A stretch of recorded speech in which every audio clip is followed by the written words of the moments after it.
Oh boy, what a train wreck this has turned out to be. Since earlier in November 2021, Grand Theft Auto The Trilogy The Definitive Edition dropped, it's been causing controversy everywhere it goes. It's by far the worst video game launch of this year. It almost makes me feel nostalgic for Cyberpunk 2077. But with all the technical problems aside, there's quite a lot missing from these three games. Because they're so legendary, of course players around the world have noticed. So with that being said, I'm Ben Rowe from WhatCulture.com, and let's look at everything removed from the GTA Trilogy Definitive Edition. Number 16. Camera angles. Since Grand Theft Auto 3 hit the stores 20 years ago, yes 20 years ago, we're all getting very old, it made it standard to have a few different camera angles when driving, and paid homage to the top-down games. But for those players that wanted to pretend they were in the crime film, they chose the cinematic camera angle. This turned what would look like a stale drive into a flashy nightmare, because let's be honest, it's bloody hard to drive with it on. But alas, the top-down and cinematic angles are both gone. Yep, that's it, just wiped from the code, which frankly is just a weird decision.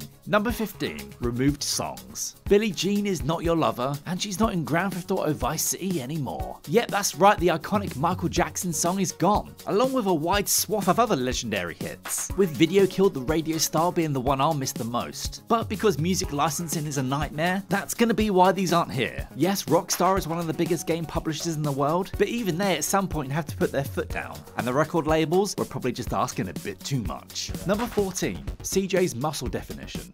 Oh my god, what the hell have they created here? Sometimes you have to wonder if Grove Street Games even tried. Just load up any other version of San Andreas and compare it to the Definitive Edition Trilogy thing. CJ just looks like a blobby mess, when he's meant to be ripped like Brock Lesnar. CJ's neck has been fully absorbed by his shoulders, his nipples can be all over the place, and it really does look like an experiment from Area 69. Number 13. The cheats. R2, R2, L1, R2, left, down, right, up, left, down, right, up. It's almost burned into all of our minds, as that was the original weapons cheat for these games. In the Definitive Edition, the developers have confirmed that some of these cheats are gone, as they didn't play nice with the Unreal Engine build. Though that being said, several people have gone to confirm that the cheats left in have turned the game into a buggy mess, so who knows what these ones that were taken out would do.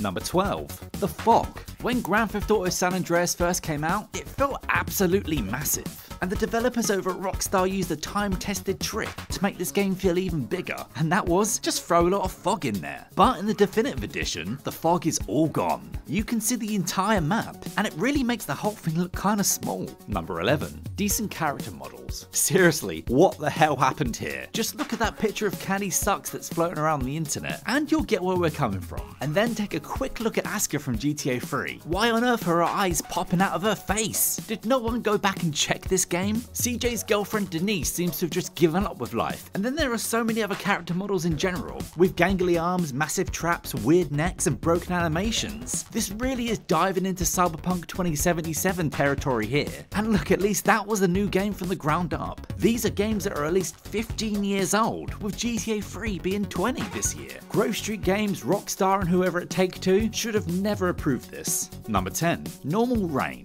So for some reason the rain in these games has been replaced by Razor Hell from Gears of War 2. The new rain in the Definitive Edition is so bad it could give someone a seizure, and that's being serious, I'm not even making the joke there. The original rain back on the PS2 looked fine, just compare it to Metal Gear Solid 2's rain. They both looked great, but now the rain is so hideous and blinding, it's really hard to play with it on. And not only that, the rain doesn't overlap over water, so if you turn your camera around and look over to the ocean, it just isn't there. But turn back to the other side and you can see it all over the road. So yeah, not only was the old rain taken out, but the new one placed in is just so terrible, and it just keeps getting worse. Number 9.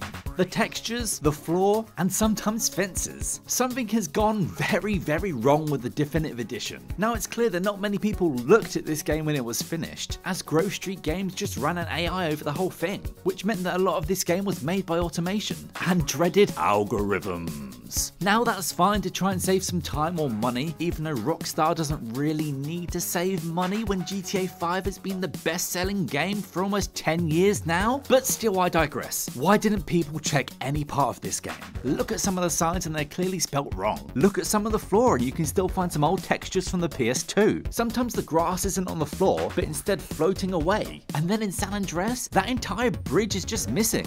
Yes, it's invisible. Only the penitent man will pass. Number Number 8. CJ's running animations. Unlike Grand Theft Auto 3 or Vice City, San Andreas took it to the next level. CJ could put muscle on, CJ could get fat, CJ could be skinny, and with every one of these appearances came different animations. So a more muscle-bound CJ would have some swag in his walk and run, whereas the tubbier one would have a bit more of a waddle. But when it comes to the definitive edition of San Andreas, all of that's gone. The developers managed to remove the different animations, and CJ doesn't react to whatever state he's in anymore. We can only speculate that these animations probably broke something and were just turned off in the back end. Either way, it just feels cheap and makes these feel even less like the definitive edition. Number 7. The 2-player mode in San Andreas. Now back in the day, this was actually quite a surprise. None of us knew there was going to be a 2-player mode in San Andreas. In fact, it's so buried away that you've got to go to a certain point of the map to activate it, and from there you and a friend can have some rampaging fun. But this is the definitive edition, and you know what isn't needed in this game? Multiplayer. So yep, you can't even play couch, co-op, or whatever you want to call it in these versions. So that means we've all got to suffer the bugs in these games alone. Number 6. The old aiming style. So look, in this case, removing the old aiming style might not have been a bad thing. That's if these games weren't full of bugs and broken. This GTA trilogy is a product of its time, and back then aiming and shooting didn't feel that good. And even going back to play some of the ports of these games before they were delisted really hammered home how far we've come. And with the addition of a weapons wheel, it almost makes it a bit more modern. That would be if these changes weren't so surface level. Combat hasn't really been adjusted, and unlike GTA 5, which these games are trying to mimic, there's no cover system here either. And when gun battles break out that have more than 3 or 4 NPCs, the game gets confused sometimes, and really makes it hard to survive any encounter. So yeah, almost good job on this one, Grove Street, but still, it kind of wasn't good enough. Number 5. The PS2 art style. Cast your mind back to the early 2000s when the PS2 era GTA games were released. Now these games never looked the best in their heyday and were pretty rough in spots, so let's not sugarcoat it, right? But at least back then, each one of these GTA games had its own identity. GTA 3 was dingy and full of fog, whilst Vice City was bright, vibrant and full of neon colours. San Andreas sought to mesh some of these, but overall it was a lot more sunnier than GTA 3. We were spoiled for choice. But with the definitive edition, it's kind of like Grove Street Games just copied Rockstar's homework. All these games look similar and flat now, with only Vice City really standing out. Now each one of these games needed to have the same engine and same art style to an extent, but there should have been at least some customization between each one of them to give them more of their own feel, rather than something that a machine spat out. Number 4. The GTA 3 and Vice City menu sounds. Now not really a big one here, they just unified all the sounds in each menu, which is kind of understandable, but at the same time those beats and boops from Vice City are jammed into our brains. A newer generation won't really mind, but for us that played those games back in the day, it just makes something feel off.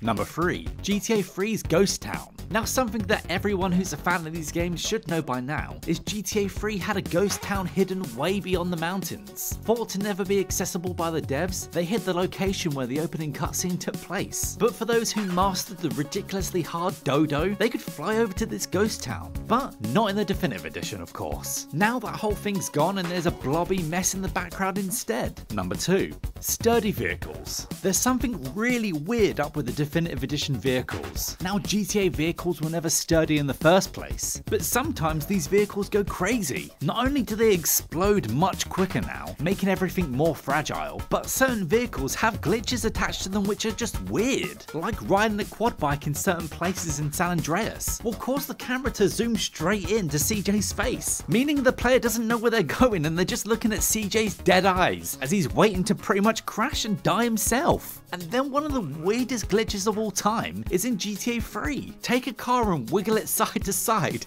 and the car gets bigger and bigger, stretching out. Why does this happen? Why is this car stretching and becoming more and more squished? And number 1, just everything. Just the general sense of the game being finished. Look, the original GTA games weren't perfect. These games, especially GTA 3, set the stage for something great to come. Open world games are now the norm, and the default thing that developers go to, it feels like. When back then open world was something new, and a different type of gameplay that developers were exploring. So we sacrificed some quality of life for the medium of video games to go forward. It was understandable. And in the case of this definitive edition, it just feels like Rockstar haven't bothered. And they obviously haven't, as Grove Street Games did most of the lifting. Well, they put these games through an AI, and that did most of the lifting, I guess. What makes this even more of a slap in the face is that Strauss Zelnick, the CEO of Take-Two, who own Rockstar, went out of his way last year to blast CDPR for how bad Cyberpunk was. And now fast forward a year and they're the Cyberpunk. They have definitively released one of the buggiest and worst games of the year, especially at the price point of $60. I mean, come on. If this was a smaller developer, it could have been understood, but it's under the umbrella of Rockstar and Take-Two. GTA deserved better, especially this trilogy for how groundbreaking it was, and still is to most of us. The least Rockstar need to do with this one is fully patch and fix the game. And that's our list. That's everything removed from the GTA Trilogy Definitive Edition. Have I missed something? Probably, because there's probably new bugs right now, so let us know in the comments down below. And don't forget to like, share and subscribe. And while you're down there, follow us on Twitter at WCulture Gaming and me at Ben Returner. Anyway, until next time, don't buy this collection.